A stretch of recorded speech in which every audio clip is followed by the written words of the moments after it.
আসসালামু আলাইকুম, আমি তাবাসসুম আহমেদ বিনিতা টেকনিক ইজি এডুকেশনের পক্ষ থেকে সকলকে স্বাগতম। আশা করি সবাই অনেক ভালো আছো। আজকে আমরা একটি নতুন পর্ব নিয়ে এসেছি, যেটা হচ্ছে দ্য মিশনারি, অর্থাৎ বলা যাচ্ছে ধর্ম প্রচারক বোঝানো হয়ে থাকে। তো প্রথমে আমরা এতে দেখি কি বলা আছে, listen to the audio and fill in the gaps. অর্থাৎ কি এখানে তোমাদের হচ্ছে স্কুলে যখন পড়ানো হবে তখন একটা অডিও দেওয়া হবে, যার মাধ্যমে তোমরা এই ফিল ইন দ্য ব্ল্যাঙ্কসটা পূরণ করবে। তো আমরা যদি এখন ফিল ইন দ্য ব্ল্যাঙ্কসে চলে যাই, যেহেতু এখানে কোনো অডিও দেয়া নেই, তো দেখি আমরা হচ্ছে এটা সলভ করতে পারি কিনা। তো দেখো এখানে হচ্ছে কি বলা আছে, প্রথমে to prepare herself to work with the dash mother Teresa took an initiative medical dash with the American medical missionary sisters in dash India. অর্থাৎ এখানে তিনটা গ্যাপ আছে, যেটা তো হচ্ছে আমাদের পূরণ করতে হবে। তো প্রথমেই আমরা লিখতে পারি, প্রথম হচ্ছে গ্যাপে লিখতে পারি পুর, অর্থাৎ to prepare herself to work with the poor mother Teresa took an initiative medical training with the American medical missionary sisters in Patna India. অর্থাৎ বলা যাচ্ছে দেখো, to prepare herself to work with the poor mother Teresa took an intensive medical training with the American medical missionary sisters in Patna India. অর্থাৎ বলা যাচ্ছে দরিদ্রদের সাথে কাজ করার জন্য নিজেকে প্রস্তুত করতে মাদার তেরেসা ভারতের পাটনা নামক যে জায়গা রয়েছে সেখানে আমেরিকান মেডিকেল মিশনারি সিস্টার্সে এক নিবিড় চিকিৎসা প্রশিক্ষণ নিয়েছিলেন বা নেন। তারপর যদি আমরা চলে যাই, দেখো কি বলা আছে, her first course of action in Kolkata was to gather children from the slums and start to teach them. অর্থাৎ বলা যাচ্ছে কি তার প্রথম কাজ ছিল বস্তি থেকে শিশুদেরকে একত্র করা এবং তাদেরকে শিক্ষাদান শুরু করা। এরপর বলা আছে financial support and volunteers camp, এখানে আমরা বসাতে পারি কি ড্যাশ দেওয়া আছে, to give a hand to mother Teresa in her work for dash. অর্থাৎ এখানে দুইটা ড্যাশ আছে, প্রথম ড্যাশে আমরা কি বসাতে পারি, দেখো ভলান্টিয়ার্স ক্যাম্প ফরওয়ার্ড। এরপর দেওয়া আছে to give a hand to mother Teresa in her work for humanity. অর্থাৎ এখানে হবে humanity. Financial support and volunteers came forward to give a hand to Mother Teresa in her work for humanity। অর্থাৎ বলা যাচ্ছে কি দেখো যে মানবতাবাদী কার্যক্রমে মাদার তেরেসার সহযোগিতায় আর্থিক সহযোগিতা পাওয়া গেল এবং স্বেচ্ছাসেবীরা এগিয়ে এলো। এরপর বলা আছে in 1950 her group now called the Missionaries of Charity received dash status as a religious community। অর্থাৎ এখানে আমরা বসাতে পারি দেখো অফিসিয়াল। তো দেখো এখানে কি বলা আছে, in 1950 her group now called the Missionaries of Charity received official status as a religious community। অর্থাৎ 1950 সালে তার দল, যাকে এখন মিশনারিজ অফ চ্যারিটি বলা হয়, সেটা ধর্মীয় সম্প্রদায় হিসেবে আনুষ্ঠানিক পরিচিতি লাভ করে। এরপর বলা আছে members took the dash vows of poverty, chastity, purity and dash but they added a fourth vow to give free dash to the most poor। এখানে আমরা লিখতে পারি members took the traditional vows of poverty, chastity, purity and obedience but they added a fourth vow to give free service। অর্থাৎ দেখো এখানে আমরা বলতে পারি যে members took the traditional vows of poverty, chastity, purity and obedience but they added a fourth vow to give free service to the most পুর। অর্থাৎ বলা যাচ্ছে দেখো সদস্যবৃন্দ দারিদ্র, সততা, শুদ্ধতা এবং আনুগত্যের ব্যাপারে শপথ নিয়েছিলেন, তবে তারা চতুর্থ ব্রত সংযুক্ত করলেন হতদরিদ্রদেরকে বিনামূল্যে সেবা দান করার জন্য। তারপর দেখো বলা আছে the missionaries of charity received dash publicity and Mother Teresa use to it to dash her work. অর্থাৎ এখানে আমরা দ্য মিশনারিজ অফ চ্যারিটি রিসিভডের পর আমরা লিখতে পারি significant publicity and Mother Teresa used it to benefit her work। অর্থাৎ বলা যাচ্ছে the missionaries of charity received significant publicity and Mother Teresa used it to benefit her work। অর্থাৎ বলা যাচ্ছে missionaries of charity উল্লেখযোগ্য প্রচার পেল এবং মাদার তেরেসা এটাকে তার কাজের সুবিধার্থে ব্যবহার করলেন। In 1957 they began to work with lepers, those who suffering from leprosy which is a terrible infectious disease। অর্থাৎ বলা যাচ্ছে কি দেখো 1957 সালের কথা, 1957 সালে তারা কুষ্ঠরোগীদের, যারা কুষ্ঠরোগে আক্রান্ত এবং যেটি ভয়ানক সংক্রামক একটি রোগ, তাদের নিয়ে কাজ শুরু করলেন। এরপর বলা আছে gradually from one school they dash to 9 elementary schools in Kolkata, অর্থাৎ বলা যাচ্ছে এখানে এক্সপেন্ডেড হবে। Gradually from one school they expanded to 9 elementary school in Kolkata, অর্থাৎ বলা যাচ্ছে যে ধীরে ধীরে তারা একটি বিদ্যালয় থেকে কলকাতায় 9টি প্রাথমিক বিদ্যালয় চালু করলেন। They also opened a home for dash and abandoned children, অর্থাৎ এখানে বলা যাচ্ছে এখানে বসবে orphans. They also opened a home for orphans and abandoned children, অর্থাৎ বলা যাচ্ছে দেখো যে তারা অনাথ এবং পরিত্যক্ত শিশুদের জন্য একটি আশ্রমও চালু করলেন। Soon they were in more than dash Indian cities, অর্থাৎ বলা যাচ্ছে 22, বলা যাচ্ছে যে শীঘ্রই তারা ভারতের 22টিরও অধিক শহরে পৌঁছে যান। Mother Teresa also visited other dash such as Sri Lanka, Australia, Tanzania, Venezuela and Italy to begin new foundations, অর্থাৎ বলা যাচ্ছে এখানে আদারের পর বসবে কান্ট্রিজ।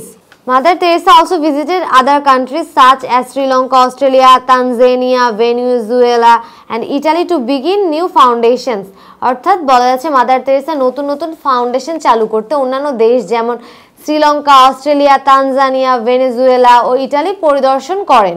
এরপর বলা হয়েছে দেখো mother Teresa's group dash to expand throughout the 1917 age, এখানে আমরা লিখতে পারি কন্টিনিউড। বলা যাচ্ছে যে মাদার তেরেসার দল 1970 সালের দশক জুড়ে বিস্তার লাভ করতে থাকে। They opened new dash in places such as Amman, Jordan, London dash and New York, অর্থাৎ এখানে আমরা লিখতে পারি মিশনস। তারপর in places such as Amman, Jordan, London, England and New York, অর্থাৎ বলা যাচ্ছে যে mother Teresa's group continue to expand throughout the 1970 years.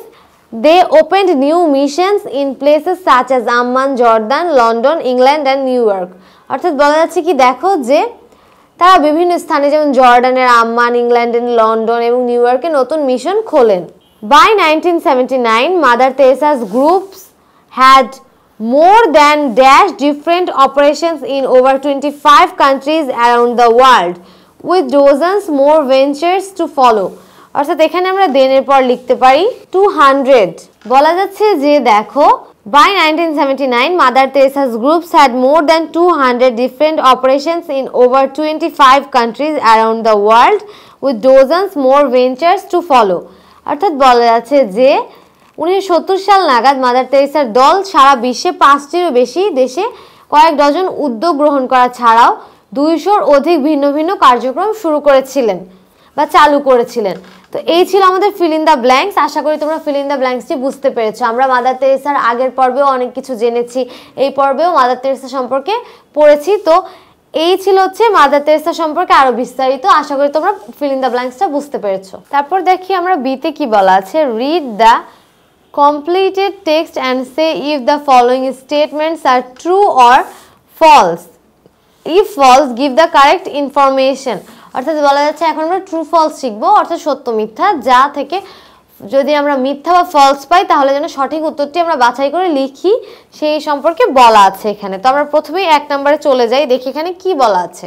1-এ দেখো বলা আছে Mother Teresa took a thorough medical training from the USA, অর্থাৎ বলা যাচ্ছে মাদার তেরেসা যুক্তরাষ্ট্র থেকে একটি পরিপূর্ণ চিকিৎসা প্রশিক্ষণ গ্রহণ করেন। এটা হবে ফলস। এটা মিথ্যা কেন হবে? দেখো Mother Teresa took a thorough medical training from India, এখানে ইউএস এর জায়গায় হবে ইন্ডিয়া, অর্থাৎ এটা হচ্ছে ফলস।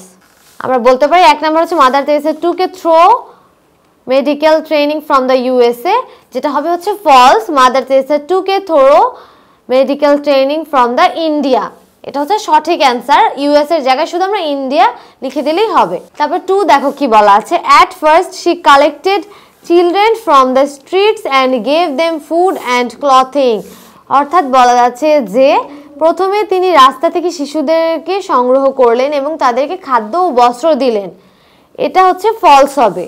তো দেখো ফলসের সঠিক অ্যান্সার হবে at first she collected children from the slums and started teaching them, অর্থাৎ 2 বলা ছিল at first she collected children from the streets and gave them food and clothing, যার অর্থ ছিল প্রথমে তিনি রাস্তা থেকে শিশুদেরকে সংগ্রহ করলেন এবং তাদেরকে খাদ্য ও বস্ত্র দিলেন, যেটা হচ্ছে ফলস বা মিথ্যা হবে এবং এটা সঠিক উত্তর হবে at first she collected children from the slums and started teaching them. অর্থাৎ বলা যাচ্ছে যে প্রথমে তিনি বস্তি থেকে শিশুদের জড়ো করলেন একত্রে এবং তাদের পড়াশোনা শুরু করলেন। এরপর দেখো 3তে কি বলা আছে, 3তে বলা আছে she and her group started to look after and care for the lepers. অর্থাৎ বলা যাচ্ছে তিনি ও তার সংগঠন কুষ্ঠরোগীদের দেখাশোনা ও যত্ন নেওয়া শুরু করলেন, যেটা হচ্ছে ট্রু, অর্থাৎ আমরা লিখব ট্রু বা সত্য।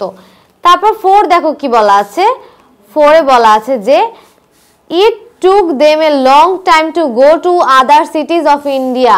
অর্থাৎ বলা যাচ্ছে যে তিনি ভারতের অন্যান্য শহরে যেতে তাদের অনেক সময় লেগেছিল, যেটা হচ্ছে কি ফলস হবে, অর্থাৎ 4-এর অ্যান্সার ফলস হবে, যেটা আমি হচ্ছে নিচে লিখে দিচ্ছি, যেটা হবে হচ্ছে it took them very little time to go to other cities of India. অর্থাৎ 4-এ বলা ছিল it took them a long time to go to other cities of India, অর্থাৎ তাদের ভারতের অন্যান্য শহরে যেতে অনেক সময় লাগলো, যেটা হচ্ছে ফলস বা মিথ্যা হবে এবং সঠিক উত্তরটি হবে 4 it took them very little time to go to other cities of India. অর্থাৎ ভারতের অন্য শহরগুলোতে যেতে তাদের খুব অল্প সময় লেগেছিল। এবার দেখো সর্বশেষ রয়েছে 5 mother Teresa went to several countries. অর্থাৎ বলা যাচ্ছে মাদার তেরেসা কয়েকটি দেশে গিয়েছিলেন, এটা হচ্ছে ট্রু হবে। তো এই ছিল আমাদের ট্রু ফলস, যেটা হচ্ছে প্যাসেজ পড়লে বা মাদার তেরেসা সম্পর্কে যদি জানা থাকে তাহলে অবশ্যই পারবে। আশা করি তোমরা ট্রু ফলসগুলো বুঝতে পেরেছো। তারপর দেখো সিতে কি বলা আছে, read the text in a again and complete the chart given below. অর্থাৎ এ এর পাঠ্যাংশটি পড়ো এবং নিচে দেওয়া তালিকাগুলো পূর্ণ করো। অর্থাৎ এখানে কিছু দেখো, প্রথমে একটা বক্সে ডেটস দেয়া আছে এবং একটাতে ইভেন্টস, অর্থাৎ বলা যাচ্ছে এটাতে তারিখ এবং এটাতে ঘটনাসমূহ আমাদের লিখতে বলা হয়েছে, কখন কি ঘটনা ঘটেছে।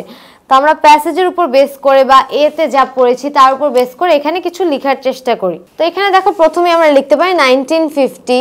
তো দেখো এখানে ডেটস দেওয়া আছে আর ইভেন্টস মানে হচ্ছে তারিখ এবং ঘটনাসমূহ আমাদের মিলিয়ে লিখতে হবে। তো আমরা এখানে যা লিখেছি তা এখন আলোচনা করব। প্রথমেই লেখা আছে 1950, অর্থাৎ 1950 সালে কি হয়েছে সেটা আমরা ইভেন্টসে লিখব। Missionaries of charity received official status as a religious community. অর্থাৎ বলা যাচ্ছে কি যে দেখো তখন এই যে মিশনারি অফ চ্যারিটি নামে যে চ্যারিটিটা ছিল বা সংস্থাটা, তারা হচ্ছে অফিসিয়ালি ধর্মীয়ভাবে একত্রিত হয়েছিল। তারপর দেখো কি আছে 1957-এ হচ্ছে দে বিগেন টু ওয়ার্ক উইথ লিপার্স। তারা হচ্ছে কি কুষ্ঠরোগীদের সাথে কাজ করা শুরু করেছিল। 1978 they continue to expand and open new missions. তারা হচ্ছে নতুন একটা মিশন শুরু করে।